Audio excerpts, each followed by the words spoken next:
అనేది చాలా ముఖ్యం. ఆ పంట బీమా రైతే పెట్టుకోమంటే పెట్టుకోలేడు కాబట్టి over a period of time establish చేసింది. కేంద్రం, రాష్ట్రం, ఫార్మర్ ముగ్గురు కలిసి ఇన్సూరెన్స్ ప్రీమియం కడతాం. అవన్నీ కూడా ఎప్పటికప్పుడు రికార్డ్స్ అన్ని అప్డేట్ చేసి క్రాప్ కటింగ్ ఎక్స్పెరిమెంట్స్ కూడా చేస్తారు.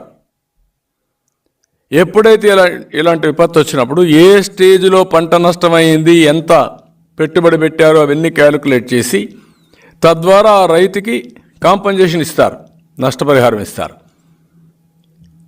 ఇప్పుడు నువ్వు కట్టలేదు 4 ఏళ్ల నుంచి, జస్టిఫికేషన్ లేదు అంటే ఎవడు నష్టపోయాడు? రైతు నష్టపోయాడు.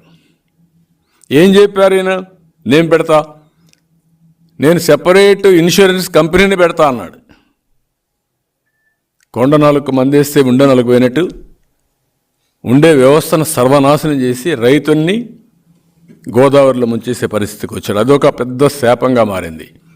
ఇవన్నీ కలిపి కనీసం ఈరోజు ఇంత పెరిగిన తర్వాత కాస్ట్ పెరిగింది, అగ్రికల్చర్లో అన్నిట్లో పెరిగిపోయింది.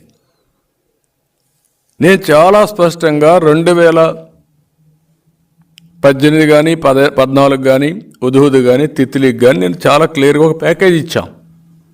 దానికంటే బెటర్గా మీరు ఇవ్వాలి. మీరు ఎలక్షన్ మేనిఫెస్టోలో చెప్పారు, ఊరూరు తిరిగి చెప్పారు, మేము ఏ విపత్తు వచ్చినా బ్రహ్మాండమైన ఆర్థిక సహాయం చేస్తాం, మెరుగైన ఆర్థిక సహాయం చేస్తామని చెప్పిన మీరు ఏమిచ్చారో చెప్పమంటున్నా. నేను దానికి క్లారిటీ ఉండాలి కదా. వారం రోజు 15 రోజుల నుంచి అడుగుతా ఉంటే నేను అడిగింది నా కోసం అడగలేదు, రైతాంగం కోసం అడిగాను. అపోజిషన్ పార్టీలు అందులో ప్రధాన ప్రతిపక్షం అడిగితే సమాధానం కూడా చెప్పరు. నాకు చెప్పొద్దండి, రైతులకు సమాధానం చెప్పండి. మేము అడిగితే చెప్పొద్దండి, నువ్వైనా చెప్పు. అది కూడా చెప్పకుండా ముంచేసే పరిస్థితికి వచ్చారు.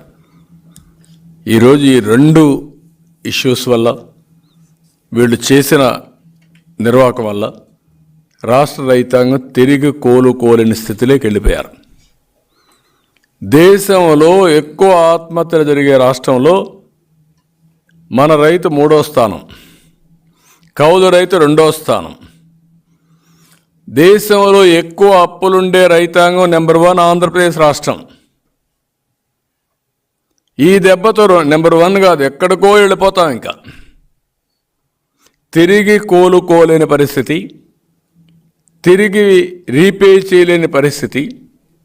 అందులో చాలామంది కౌలు రైతులంతా చాలా పేదవాళ్ళు ఉన్నారు. వాళ్ళు ఇంకా 10 ఏళ్ళు ఇదే వరకు కష్టపడినా తిరిగి అప్పుగట్టలేని పరిస్థితి వస్తున్నారు.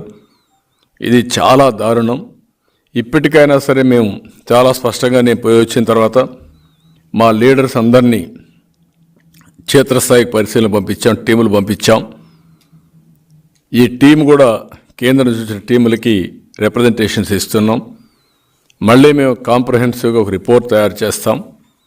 ఈ ప్రభుత్వం బాధితులకు న్యాయం చేసే వరకు గట్టిగా పోరాడతాం, న్యాయం చేపిస్తాం.